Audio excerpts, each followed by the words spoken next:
بالله من الشیطان الرجیم بسم الله الرحمن الرحیم. مسلمانانو ورونو د فلاحي تنظیم خیبر پښتونخوا له طرفه راغلي یو. دلته دا زموږ یو ورور دی چې دا د ګردو بیمار دی او دیاړي به یې کوله.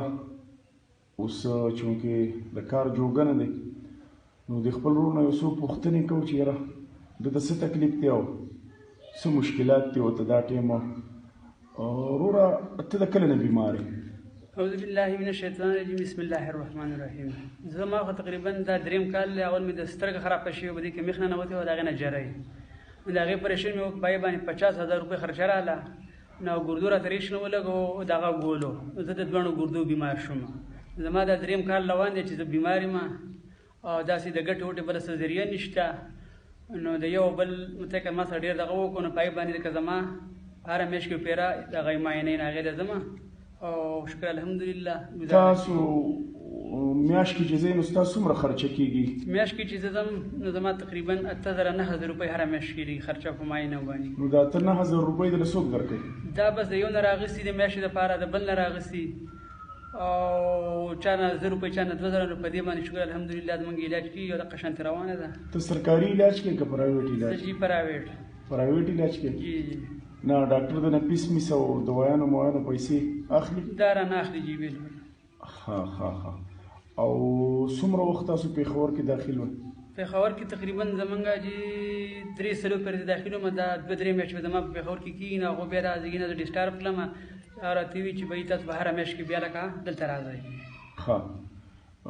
مسلمانانو ورونو دا ورور دی د دا خبرې تاسو واورېدې او تاسو ته د یوې ګردې مسله ده که د دواړو ګردې مسله؟ د دواړو دی جي. څه تکلیف تاسو ته چې لکه دا چې کله جي لکه زما د معمولي بدپریزي مې رانه وشي خامخا انسان داسې د اړه کېږي نو زه د دې خپو نه واله سره پورې که زه مکمل وپړسېږم جي نو دلته زه تیمرګرې ته لاړ شم خو دلته په تیمرګره کې ځکه زموږ مکمل علاج نه کېږي او لکه داسې پوهه ډاکټران دلته زموږ په تیمرګره کې نشته. نو هغوی ما هلته د پړسوب ګولۍ اول لاکي نو پړسوب زما ښکته شي هغه ما بیخي داسې وچ کړي چې زه ته ویلی نه شم. نو زما دې ګردو کې دواړو کې زخم دی او زخم اوبو کې اوبه لاړ شي پړپوسانو ته نو لکه زما علاج د پېښور نه دی. د پېښور نه علاج کوئ او تاسو دا تکلیف چې وجود هم پړسېږي دغه مسله ده؟ تقریبا په 2-3 میاشت کې زموږ وجود پړسېږي. په 2-3 میاشت باندې ستاسو وجود پړسېږي.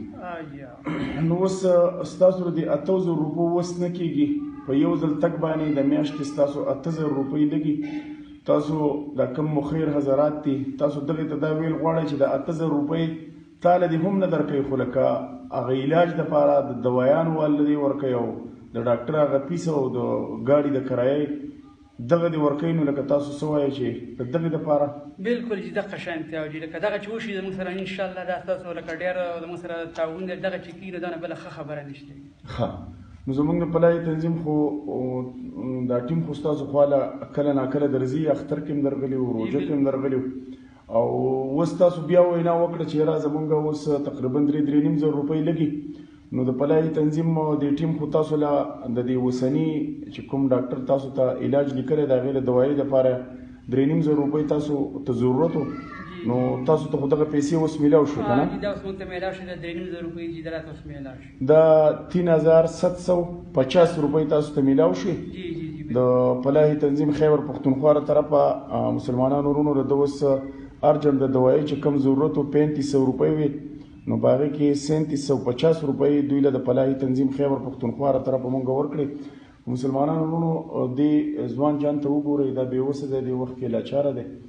ستاسو نه چې څومره کېدی شي دا د چا نه د ډوډۍ پیسې نه غواړي، د چا نه د بل څه پیسې نه غواړي، صرف وایي چې ما له د میاشتې 8,000 روپۍ پکار دي چې زه پرې صرف خپل علاج وکړم او مال یې مه راکوئ دوایانو واله او ډاکټر له او ګاډي واله چې زما دا خرچه پرې کېږي نو صرف د 8,000 روپو سوال کوي، فریاد کوي. نو زه ټولو مسلمانانو ته درخواست کوم د چا چې اوس دس کېږي زما دې ورورجان له 8,000 روپۍ میاشت پکار ده چې د ګردو علاج پې وشي. ډېره مننه. زه پر امید یم ستاسو د ټولو ورونو نه چې تاسو به د خپل چم ګاونه او دغه شان بېوسه او لاچاره خلک چې د هغې سره به تاسو خپله مرسته کوئ او انشاءالله دا د آخرت توښه ده ستاسو به په آخرت کې په کار راځي.